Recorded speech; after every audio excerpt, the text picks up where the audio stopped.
Hello दोस्तों, आप सभी का स्वागत है ज्ञान स्टोरी चैनल में। चैनल को सब्सक्राइब जरूर कर ले। जब राम, लक्ष्मण और सीता वनवास में थे, तभी राजा दशरथ की मृत्यु हो गई। जब खबर उन तक पहुंची तो वो तीनों शोक में डूब गए। तीनों का दिल टूटा हुआ था, विलाप कर रहे थे। अयोध्या वो लौट नहीं सकते थे। लिहाजा तीनों ने तय किया कि फल्गु नदी पर जल्दी से जल्दी जो जरूरी अंतिम संस्कार हैं वो पूरा कर देना चाहिए। राम और लक्ष्मण जरूरी सामग्री जुटाने निकल गए, क्योंकि शाम से पहले ही सब कुछ कर लेना था। यही मौका था जब सीता ने पहली और आखिरी बार 4 लोगों को शाप दिए, जिससे वो सभी अब तक अभिशप्त हैं। सीता ने फल्गु नदी के किनारे विलाप कर रहे राम और लक्ष्मण को संभाला। उन्होंने कहा कि रघुनंदन, आपको नदी के किनारे ही अंतिम संस्कार कर देना चाहिए। भाइयों ने खुद को संभाला और जरूर सामग्री जुटाने निकल गए।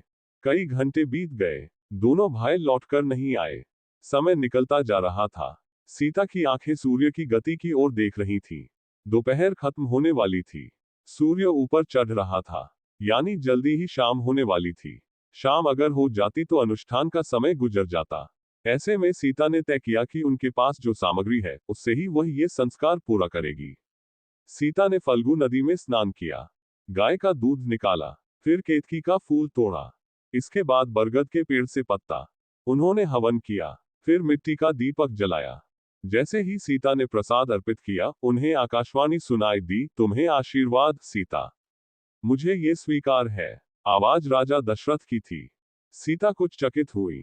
तब उन्हें फिर राजा दशरथ की आवाज सुनाई पड़ी, हाँ सीता, मैं दशरथ हूँ, तुमने संस्कार पूरा कर दिया है।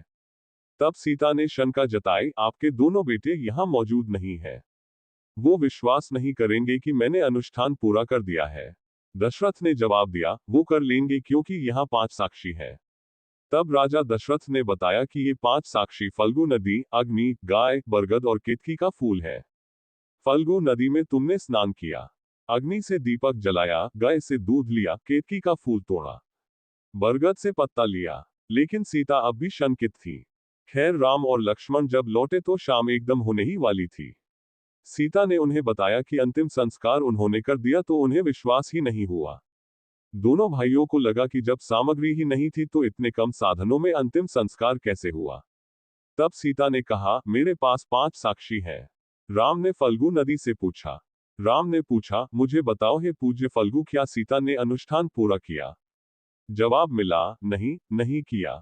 सीता अवाक। फिर गाय से पूछा गया, उसने भी साफ मना कर दिया।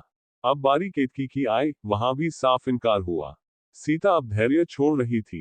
उन्हें विश्वास था कि कम से कम अग्नि तो उनका साथ देंगे, लेकिन जब उन्होंने भी मना कर दिया तो सच में सीता अंदर से चीत्कार उठी। अब बचा केवल बरगद। राम ने वही सवाल उससे किया, बताओ आदरणीय बरगद, क्या मेरी पत्नी ने अनुष्ठान पूरा किया? जवाब मिला, हाँ पूरा किया, बिल्कुल किया। आपके पिता संतुष्ट थे। अब सीता को कुछ सहारा मिला। उन्होंने पति से पूछा, क्या अब आपको मुझ पर विश्वास है? राम तब भी चुप खड़े थे। अब सीता ने कुछ तल्खी से पूछा, मतलब आपको अब भी मुझ पर विश्वास नहीं? राम ने कहा, मुझको तो है, लेकिन शायद दूसरों को न हो। सीता खून का घूंट पीकर रह गई। वह राम पर कुपित हुई लेकिन शांत रही।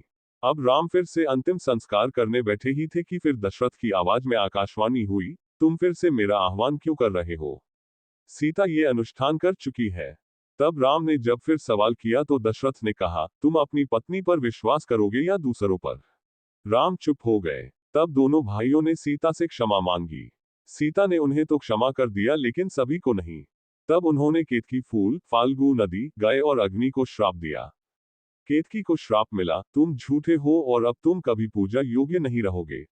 अग्नि पर नाराज सीता ने उन्हें श्राप दिया, अग्निदेव, मैं तुम्हें शाप देती हूँ कि अब से तुम्हें जो भी अर्पित किया जाएगा, तुम उसका सेवन करोगे, चाहे वो शुद्ध हो या अशुद्ध। तुम्हारे पास अब इसे चुनने का विकल्प नहीं होगा। गाय को उन्होंने श्राप दिया, अब तुम बचे हुए खाने पर जीने के लिए अभिशप्त रहोगी, कभी उचित भोजन नहीं पा सकोगी। फल्गु नदी को लताड़ते हुए कहा, तुम झूठी हो, अब सूखी ही रहोगी, तुम्हारे अंदर कभी ज्यादा पानी नहीं होगा और ना ही तुम कभी अपनी पूरी क्षमता तक पहुंच सकोगी। अब बारी थी बरगद की, जिसने अकेले सीता का साथ दिया। केवल बरगद के वृक्ष ने ही राम से कहा, सीता जी, अंतिम संस्कार को पूर्ण किया है।